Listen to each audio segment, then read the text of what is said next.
जय हिंद।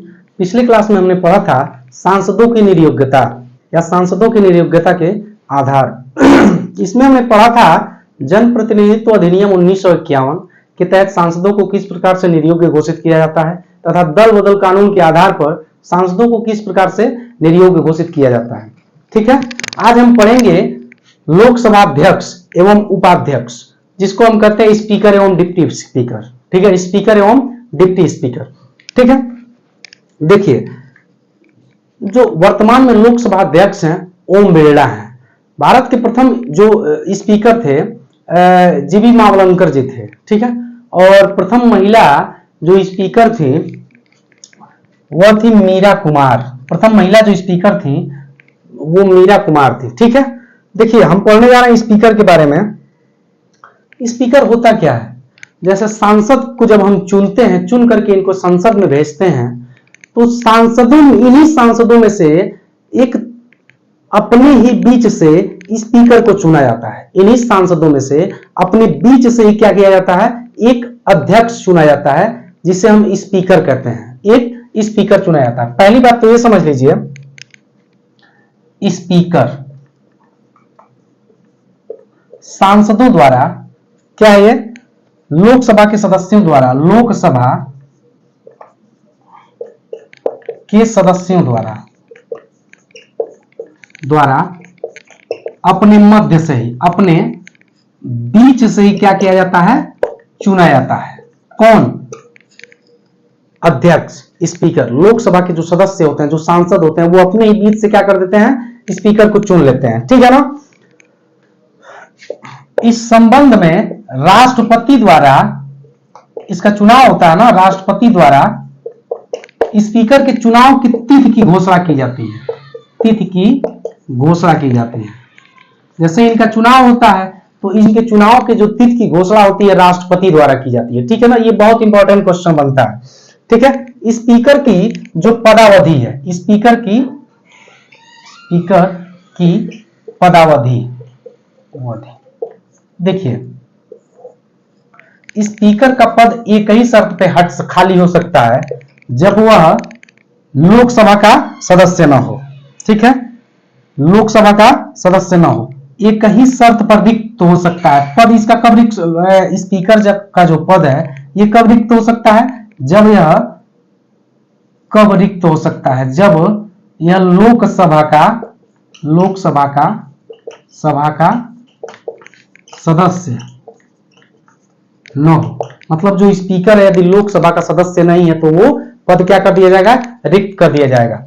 दूसरा पॉइंट ये जान लीजिए कि लोकसभा जो स्पीकर होता है अपना जो इस्तीफा होता है, जो अपना त्यागपत्र होता है, जो स्पीकर होता है अपना त्यागपत्र स्पीकर डिप्टी स्पीकर को देता है, स्पीकर को देता है, और जो डिप्टी स्पीकर होता है स्पीकर, वह स्पीकर को देता है क्या, त्यागपत्र।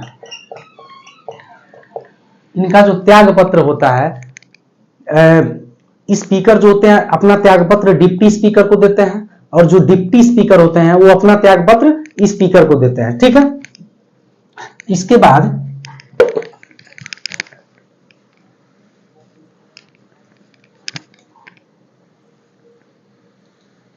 इनकी पदमुक्ति पढ़ते हैं। क्या पढ़ते हैं? पदमुक्ति। इनकी जो पदमुक्ति होती है लोकसभा के तत्कालीन सदस्यों के, लोकसभा के तत्कालीन सदस्यों के बहुमत से पारित संकल्प द्वारा हटाया जाता है। बहुमत से पारित संकल्प द्वारा हटाया जाता है। जो लोकसभा में वर्तमान समय में उसी समय तत्कालीन जो सदस्य होते हैं उन्हीं सदस्यों के बहुमत से पारित संकल्प द्वारा इनको क्या किया जाता है, हटाया जाता है। उस कंडीशन में इनको 14 दिन पूर्व सूचना दी जाती है। 14 दिन पूर्व सूचना दी जाती है। 14 दिन पूर्व क्या की जाती है? सूचना दी जाती है। किनको? स्पीकर को। जब इनके सदस्यता को हटाने के लिए या इनको हटाने के लिए तत्काल प्रभाव से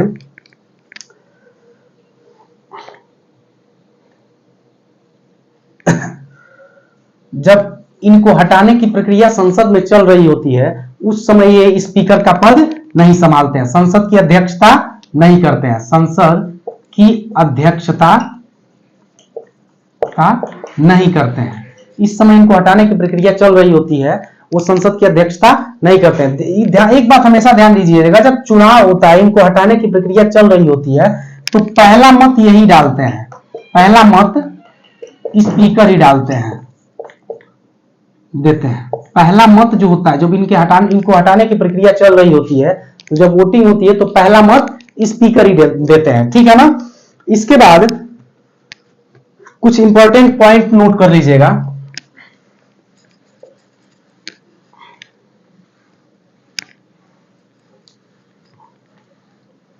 नोट लिख लीजिए, यहां पे नोट 1 कर लीजिए। देखिए, कुछ ऐसे देश हैं जहां पे स्पीकर जो होते हैं, स्पीकर सेलेक्ट होने के बाद जो अपने राजनीतिक दल की सदस्यता होती है वो त्याग देते हैं। जैसे मान लीजिए बहुत सारे ऐसे कंट्रीज हैं जहां स्पीकर जब सेलेक्ट होते हैं, तो मान लीजिए वहां पे कोई पार्टी है ए पार्टी का जो सदस्य है वो स्पीकर चुना गया, तो स्पीकर चुने जाने के बाद वो अपनी सदस्यता अपनी पार्टी से क्या कर देता है? त्याग देता है। लेकिन यहां पे क्या होता है? स्पीकर अपनी सदस्यता त्यागने के लिए, सदस्यता त्यागने के लिए बाध्य नहीं है। मतलब जरूरी नहीं है कि स्पीकर अगर बन गए हैं, भाजपा का कोई अगर सांसद स्पीकर बन गया है तो अपनी सदस्यता त्याग दे, जरूरी नहीं होता है। दूसरा पॉइंट इसमें नोट कर लीजिए, लोकसभा का विघटन होने पर, लोकसभा का मान लीजिए विघटन हो जाता है, लोकसभा का विघटन होने पर, मान लीजिए लोकसभा का विघटन हो जाता है, तो ये तब तक स्पीकर के पद पर बने रहेंगे जब तक दूसरी सरकार नहीं बन जाती है और सरकार का प्रथम जो बैठक होता है, ठीक है, जो दूसरी सरकार का प्रथम अधिवेशन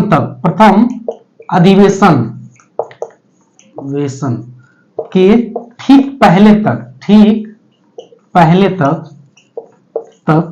ये स्पीकर के पद पे रहेंगे। जो स्पीकर होते हैं, लोकसभा अध्यक्ष होते हैं, मान लीजिए लोकसभा का विघटन हो गया तो इनको इनके पद से हटाया नहीं जाता है, ये तब तक अपने पद पे बने रहेंगे जब तक दूसरी लोकसभा, मतलब दूसरी पार्टी सरकार न बना ले, और सरकार बनाने के बाद भी जब तक वो प्रथम अधिवेशन, मतलब उसकी प्रथम बैठक न हो जाए, मतलब प्रथम अधिवेशन के कुछ टाइम पहले तक ये अपने पद पे बने रहेंगे, ठीक है। तीसरा पॉइंट इसमें नोट कर लीजिए, तीसरा पॉइंट, जब इनको इनके पद से हटाया जाता है, तो ये पहले ही हम बता चुके हैं, जब इनको इनके पद से हटाया जाता है तो ये सदन की अध्यक्षता नहीं करते हैं। पद से हटाने के दौरान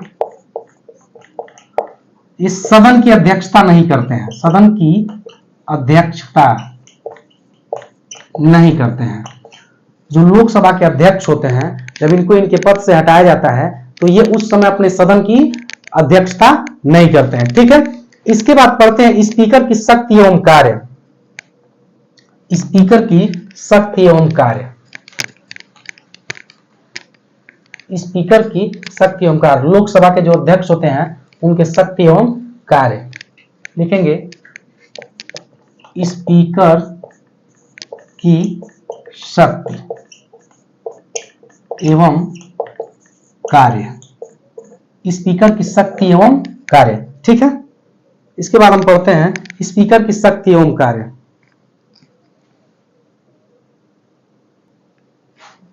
स्पीकर की शक्ति एवं कार्य, देखिए लोकसभा में व्यवस्था एवं गरिमा बनाए रखना। स्पीकर जो लोकसभा अध्यक्ष का जो कार्य होता है, लोकसभा में व्यवस्था एवं गरिमा को बनाए रखना इनका काम होता है। इसके तहत ये किसी सदस्य को निलंबित भी कर सकते हैं और उसकी सदस्यता उसको सदन से निष्कासित भी कर सकते हैं, ठीक है ना। सदस्य को निष्कासित एवं निलंबित भी कर सकते हैं, जैसे कि राहुल गांधी के साथ अभी जस्ट हुआ था, ठीक है ना। उसके बाद लोकसभा का स्थगन भी इन्हीं के द्वारा किया जाता है। जो स्पीकर होते हैं उन्हीं के द्वारा लोकसभा का स्थगन किया जाता है। सदन की कार्यवाहियों का संचालन भी लोकसभा के अध्यक्ष के द्वारा किया जाता है। स्पीकर के द्वारा ही सदन के कार्यवाहियों का संचालन किया जाता है। विधेयक को राष्ट्रपति की अनुमति के लिए प्रस्तुत करने से पहले स्पीकर ही अपने हस्ताक्षर द्वारा प्रमाणित करते हैं कि विधेयक सदन द्वारा पारित हो चुका है। देखिए, किसी भी विधेयक को राष्ट्रपति के पास भेजने से पहले जो स्पीकर होते हैं अपने हस्ताक्षर द्वारा यह प्रमाणित करते हैं कि यह जो विधेयक है ये सदन द्वारा क्या हो चुका है, पारित हो चुका है, ठीक है। देखिए, उसके बाद स्पीकर ही यह प्रमाणित करते हैं कि कोई विधेयक धन विधेयक है या नहीं, ठीक है। ये हो गया। इसके बाद 6 पॉइंट पढ़ते हैं। 6 पॉइंट पढ़ते हैं।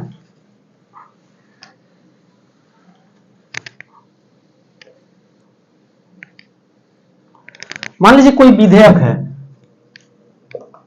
किसी विधेयक पर बराबर का मत पड़ने पर, विधेयक पर बराबर का मत पड़ता है, किसी विधेयक पर बराबर का मत पड़ जाता है तो उस पर निर्णायक मत कौन देता है, निर्णायक मत देने की शक्ति रखते हैं। मतलब मान लीजिए 100 लोग एक तरह से वोटिंग किए, 100 लोग 50 लोग एक तरह से, 50 लोग एक तरह से, अब बराबर का मत पड़ गया, इसका मतलब किसी के न हार हुई न जीत हुई। तो जो ये स्पीकर होते हैं उसमें से किसी को भी अगर अपना वोट दे देते हैं तो वो जीत जाएगा, तो निर्णायक मत देने की शक्ति रखते हैं, ठीक है।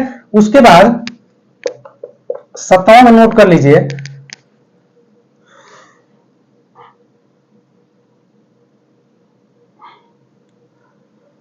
ये जो स्पीकर होते हैं संसद के संयुक्त बैठक की अध्यक्षता करते हैं, बैठक की अध्यक्षता करते हैं। जो स्पीकर होते हैं संसद के संयुक्त बैठकों की अध्यक्षता करते हैं, ठीक है। उसके बाद संसदीय समितियों का गठन एवं उसके अध्यक्षों की नियुक्ति करते हैं। संसदीय समितियों का गठन, समितियों का गठन भी करते हैं एवं संसदीय समितियों का गठन एवं उनके अध्यक्ष की नियुक्ति करते हैं, की नियुक्ति। संसदीय समितियां हम आगे आपको पढ़ाएंगे। संसदीय समितियां कई तरह की होती हैं, स्थायी समिति होती हैं, अस्थायी समिति होती हैं। तो संसदीय जो समितियां होती हैं उनके अध्यक्ष की नियुक्ति भी करते हैं। ये कौन करते हैं, स्पीकर करते हैं, ठीक है। उसके बाद ये कुछ ऐसी समिति है जिसके खुद अध्यक्ष भी होते हैं, जैसे कि कार्य मंत्रणा समिति हो गई। कार्य, मान लीजिए कार्य मंत्रणा समिति हो गई, कार्य मंत्रणा समिति पहली समिति हो गई कार्य मंत्रणा। उसके बाद एक समिति हो गई सामान्य प्रयोजन, सामान्य प्रयोजन। उसके बाद ये हो गया नियम समिति, नियम समिति। ये तीनों समितियों के जो अध्यक्ष होते हैं वो स्पीकर ही होते हैं। मान लीजिए कार्य मंत्रणा समिति हो गई, सामान्य प्रयोजन समिति हो गई, नियम समिति हो गई। इन तीनों समितियों का जो अध्यक्षता कौन करता है, स्पीकर ही करते हैं, ठीक है। इसके बाद दल बदल कानून के आधार पर सांसदों की या सदस्यों की सदस्यता समाप्त कर सकते हैं। इनका जो कार्य है दल बदल कानून के आधार पर, दल बदल कानून के आधार पर सांसदों की सदस्यता, सांसदों की सदस्यता समाप्त करने की क्षमता रखते हैं। मतलब दल बदल हमने आपको ऑलरेडी पढ़ा चुका है कि दल बदल के आधार पर सांसदों की जो सदस्यता है वो क्या कर सकते हैं, समाप्त कर सकते हैं। ठीक है, संसद की अवमानना पर यह समन जारी कर सकते हैं। संसद की अवमानना पर यह समन जारी कर सकते हैं, समन जारी कर सकते हैं। कौन? स्पीकर। संसद की अगर अवमानना करते हैं तो यह समन जारी कर सकते हैं। ठीक है ना।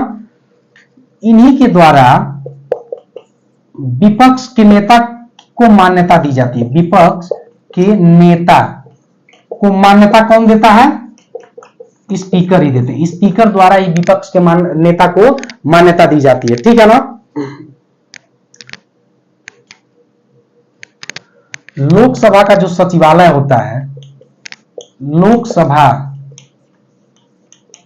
के सचिवालय का नियंत्रण, लोकसभा जो होता है उसका जो लोकसभा का सचिवालय होता है, नियंत्रण एवं निर्देशन इन्हीं के द्वारा होता है। जो लोकसभा का सचिवालय होता है उसका नियंत्रण एवं निर्देशन इन्हीं के द्वारा होता है। किनके द्वारा? स्पीकर के द्वारा। उसके बाद ये भारतीय जो संसदीय समूह है,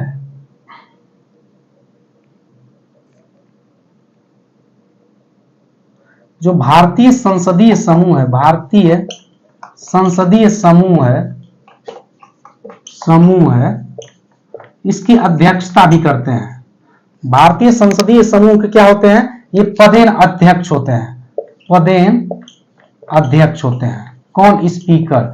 भारतीय संसदीय समूह है, इसके पदेन अध्यक्ष होते हैं। ये हो गया आपका स्पीकर की शक्ति एवं कार्य। इसकी बात करते हैं डिप्टी स्पीकर। इसके बाद पढ़ते हैं deputy speaker. Deputy speaker, deputy speaker. देखिए, डिप्टी स्पीकर सामान्यतः जो होता है कि विपक्ष जो पार्टी होती है उसी में से किसी को चुना जाता है। जो विपक्ष पार्टी होती है उसी में से चुना जाता है। देखिए, स्पीकर की अनुपस्थिति में क्या होता है? स्पीकर की अनुपस्थिति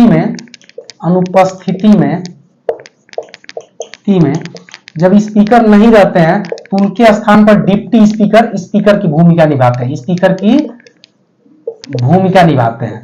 जब ये स्पीकर की भूमिका निभाते हैं तो उस समय जो स्पीकर की जितनी भी सारी सेवाएं होती हैं, सारी सेवाएं इनको दी जाती हैं। ठीक है ना। इसके बाद जब ये सदन की अध्यक्षता नहीं करते हैं, मान लीजिए डिप्टी जो स्पीकर होते हैं ये सामान्य एक सांसद ही होते हैं, सामान्य सदस्य होते हैं, सामान्य सदस्य होते हैं। जब मान लीजिए स्पीकर जो है उपस्थित है, तो जब स्पीकर उपस्थित है तो डिप्टी स्पीकर का क्या काम है? कोई काम नहीं है। तो जब स्पीकर उपस्थित रहते हैं तो उस समय सामान्य सदस्य के रूप में रहते हैं, सामान्य सदस्य के रूप में रहते हैं। लेकिन जो ही डिप्टी जो स्पीकर होता है ये किसी कार्य के लिए जाते हैं, यानी उपस्थिति में स्पीकर के स्थान पर डिप्टी स्पीकर चले जाते हैं। ठीक है ना। अब बाकी अगर मान लीजिए डिप्टी स्पीकर जब है तो ये सदन की कार्यवाहियों में नॉर्मल सांसद की तरह से क्या करते हैं? भाग लेते हैं। ये रहा आपका स्पीकर से संबंधित जितने भी मुद्दे थे सारे के सारे हमने पढ़ा दिए। इसके बाद हम पढ़ेंगे नेक्स्ट क्लास में। ठीक है, थैंक यू। सभापति एवं उपसभापति अगले क्लास में हमको पढ़ना है। ठीक है, थैंक यू।